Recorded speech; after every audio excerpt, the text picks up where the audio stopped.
పేద ప్రజల సంక్షేమం కోసమే కాంగ్రెస్ ప్రభుత్వం ముఖ్యమంత్రి రేవంత్ రెడ్డి పథకాలు ప్రవేశపెడుతున్నారని ప్రభుత్వ విప్ పెద్దపల్లి ఎమ్మెల్యే విజయ రమణారావు పేర్కొన్నారు.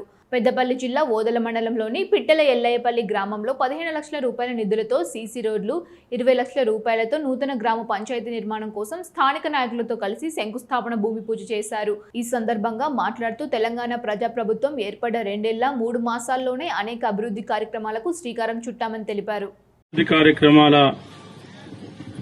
శంకుస్థాపనలు అదేవిధంగా ప్రారంభోత్సవాలు చేసుకోవడం జరిగింది. ఈ పరివార ప్రభుత్వం వచ్చిన తర్వాత ఈ 2 సంవత్సరాల 3 నెలల మీరు ఒకసారి ఆలోచన చేస్తే దాదాపు 65 లక్షల నిధులను ఈరోజు ఇక్కడ మనం వెచ్చించుకోవడం జరిగింది.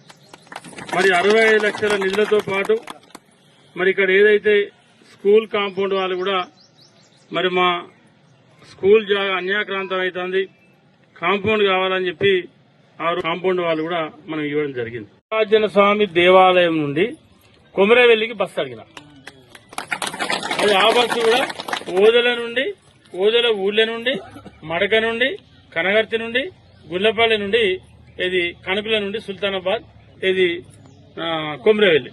ఇక్కడ మన దగ్గర కొమరవెల్లి పోయే భక్తులు కూడా బాగా మంది ఉంటారు కాబట్టి దాన్ని దృష్టిలో పెట్టుకుని అది వేసినాం. మళ్లీ మన డిపో అయిన తర్వాత ఓదెల నుండి హైదరాబాద్ కూడా ఒక సూపర్ ఎక్స్ప్రెస్ ఇస్తాం. ఓదెల నుండి హైదరాబాద్ కూడా ఆర్టీసీ సూపర్ ఎక్స్ప్రెస్ ఇస్తాం. ఓదెల మల్లికార్జున స్వామి దేవాలయం నుండి బస్ డిపో అయిపోయిన తర్వాత ఓదెల టు వేములవాడ కూడా ఒక బస్సు ఇస్తాం. నిన్న ముఖ్యమంత్రి మళ్ళీ చెప్పి ఈసారి పచ్చ చీరలు ఇస్తామని చెప్పి ఇలా ఇట్లా చీరలు కట్టుకుని ఎప్పుడైనా కూర్చున్నా ఎప్పుడు మీరు పాలపిట్ట చీరలు కట్టుకుని కూర్చున్నారు. అక్కడ ఏ అక్కడన్నా ఏ చెల్లైనా ఆనాటి ప్రభుత్వంలో ఎవరన్నా వాళ్ళు ఇచ్చిన చీర ఈ మధ్యలో ఇంకా కనబడతాయి చీరలు పుట్టాలి అంటే ఆనాటి ప్రభుత్వం ఇచ్చినటువంటి చీరలు ఎవ్వరు కట్టుకోలేదు. ఇవాళ మన ప్రభుత్వం ఇచ్చినటువంటి చీరలు నాణ్యమైన చీరలు ధైర్యంగా ఇలా కట్టుకొని దాచుకొని కట్టుకునే విధంగా ఇవాళ సారీస్ ఉన్నాయి. అదేగా నర్సరీ నుండి ఇంటర్ వరకు పిల్లలకు దాంతో 3 రోజులు పాలు, ఇది మార్నింగ్ గ్లాస్ పాలు పిల్లలకు, తర్వాత ఒక 3 రోజులు రాగి జావా, వీటికి ఏది బ్రేక్ఫాస్ట్ లో ఇస్తాం. ఒక రోజు ఇడ్లీ, ఇంకా ఏమేమి ఉన్నాయి మెయిన్లా. మొన్న